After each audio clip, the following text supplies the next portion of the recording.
नमस्कार मित्रांनो, मी विकास पुन्हा स्वागत आहे आपलं उडनाथांच्या आपल्या युट्यूब चॅनलच्या एका नवीन ब्लॉगमध्ये। आणि मित्रांनो, आज आपण आहोत 01139 नागपूर मडगाव स्पेशल एक्सप्रेसमध्ये चालू कोकणात आपल्या गणपती बाप्पांच्या दर्शनासाठी। तर आपला प्रवास सकाळी 4:30 वाजता सुरू झाला आहे आणि ट्रेन थोडी लेट आहे, 1 तास। तर ठीक आहे, आपला प्रवास आता असाच सुरू होणार आहे। सोबत आम्ही तर आराम करते, कारण सकाळी बरेच लवकर उठली होती। सोबत खूप छान असा निसर्ग दिसत आहे आणि आपला प्रवास सुरू आहे।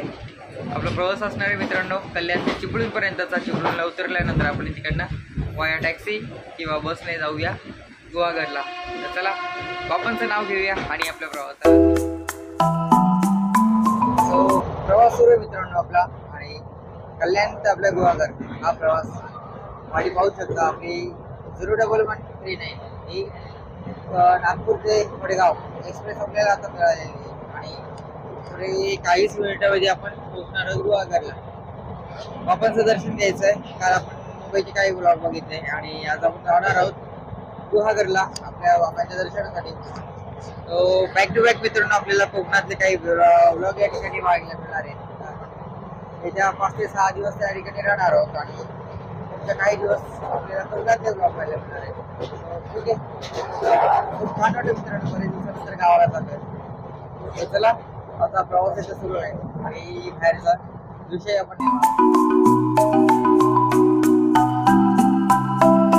सकाळचे वाजले 7:30 आणि आता पोहोचलो आपण पेण रेल्वे स्टेशनला। आणि आता ट्रेन थोडी लेट झाली मित्रांनो, आपण 8:45चा टाइम होता हा चिपळूणचा, पण इथेच ट्रेन लेट झालेली आहे। 7:30 झालेले आणि आपण आतापर्यंत पेण रेल्वे स्टेशन पर्यंत पोहोचतोय। थोड्याच वेळात आपण पुढे खेडला आणि चिपळूण या पुढे जाऊया। पेण रेल्वे स्टेशन गाडी सुटलेली आहे 2 मिनिटाच्या ब्रेक नंतर। तर चला, आपली जर्नी आता पुढे सुरू आहे आणि कोकणातले बॅक टू बॅक ब्लॉग मित्रांनो आपल्याला यापुढे पाहायला मिळणार आहे। तर चला, गणपती बाप्पा मोरया नाव घेऊया आणि आपला प्रवास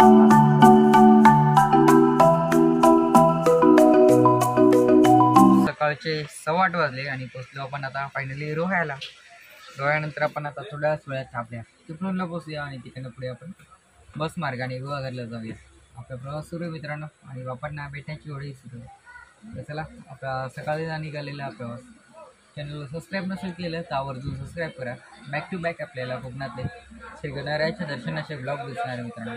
तर चला, आतापर्यंत आलो तो रोह्याला। आता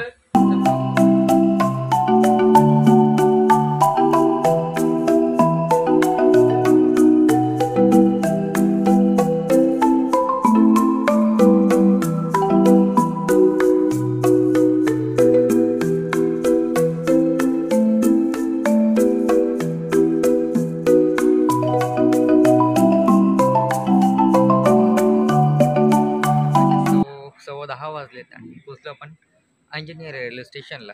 आणि याच्या पुढचं स्टेशन आहे आपलं चिपळूण। ते आपली जर्नी पूर्ण होणार आहे आणि याच्या पुढे आपण वाया ऑटोने किंवा काही पुढचा मार्ग असेल त्या मार्गाने जाऊया। बस आता काही क्षण आणि पोहोचतोय आपल्या गावाला।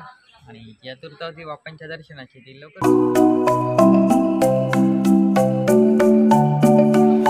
चिपळूण रेल्वे स्टेशनला या पाठी आपण पाहता चिपळूण रेल्वे स्टेशन आपण जस्ट आता इकडे बाहेर एक्झिट केलेलं आहे। आणि सोबत आम्ही काय बॅग वगैरे घेतले आपल्यात। आणि यावेळेस आज जास्त सीझन नाही, त्यामुळे त्या ठिकाणी बस नाही आपल्या डायरेक्ट गुहागर। तर पाठी माझ्या रिक्षा स्टँड आहे, रिक्षा स्टँडला जाऊया आणि वाया ऑटोने जाऊया। आपण पाहूया आपला प्रवास कसा करतो। फायनली मित्रांनो आपल्याला चिपळूण रेल्वे स्टेशन इकडनं ऑटो मिळाली, प्रायव्हेट ऑटो केली आपण। त्या ठिकाणी बस किंवा शेअरिंगही लागतात, पण अद्याप त्या नव्हत्या, त्यामुळे आपण प्रायव्हेट ऑटो केलेली। तिकडनं जाणार आपण जुन्या मच्छी मार्केटला, एक स्टॉप आहे आणि तिकडनं आपल्याला गुहागरच्या गाड्या मिळतील, त्या मार्गाने आपण पुढे जाऊ शकतो। तर आतापर्यंतचा प्रवास हा खूप छान झाला मित्रांनो आणि पाऊसही थोडा थोडा इथं सुरू आहे। हिरवळ भरपूर छान आहे आणि सर्व निसर्ग असं वातावरण निसर्गरम्य झालेलं आहे, खूप सुंदर वाटतं आणि त्यामुळंच कोकणाची ओढ कायम असते आपल्याला। तर चला, इथपर्यंत आता प्रवास खूप छान झालेला आहे आणि बाप्पांचं नाव घेऊन याच्या पुढचा प्रवासही आपण सुरू करूया। चिपळूणमधील जुना वर्कशॉप फिश मार्केट या ठिकाणी आता आपण उभं आहोत आणि या ठिकाणी गाडी लागते जी वडप म्हणतात ती आपल्याला पुढे देवी फाट्यापर्यंत ठिकाणी आपल्याला आता चिपळूणवरून वडप म्हणजे 6 सीटर भेटली आहे आणि त्या मार्गाने आपण आता चाललो आहे देवी फाटा की आपल्या गावाकडे जाणारा जो फाटा आहे मुख्य मार्ग त्या ठिकाणी आपण चाललो आहे. चिपळूणवरून बस होती पण आपण बसने नाही आलो आणि आपण हा मार्ग प्रिपेअर केला.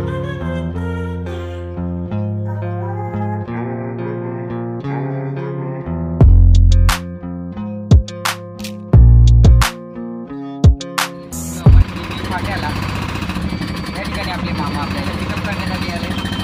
इकडे आता घरी जाऊया. कसं वाटतं घरी जायला? आम्ही तर खूप एक्सायटेड आहे. चला जाऊया फायनली घरी आणि थोडी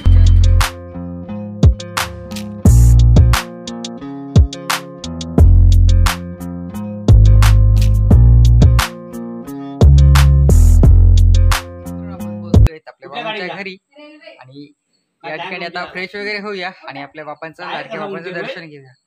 बापांचं दर्शनही आपल्याला मी देणार आहे पण ते उद्याच्या ब्लॉग मध्ये देणार आहे कारण खूप सुंदर बाबांनी असं एक चलचित्र देखावा केलेला आहे जो प्रत्येक वर्षीप्रमाणे काही ना काही जनजागृतीच्या हेतूने बाबा एक संदेश देतात. तर चला उद्याच्या बापांच्या दर्शनासाठी सज्ज होऊया आणि भेटूया उद्याच्या ब्लॉगमध्ये. आवर्जून मित्रांनो सबस्क्राईब नसेल केलं तर सबस्क्राईब करून ठेवा. व्हिडिओ आवडल्यास व्हिडिओला लाईक करा, चॅनलला सबस्क्राईब करा आणि बेल आयकॉन दाबायला विसरू नका जेणेकरून लवकरच भेटेल पण आपली एका नवीन छानशा ब्लॉगमध्ये. Till then bye.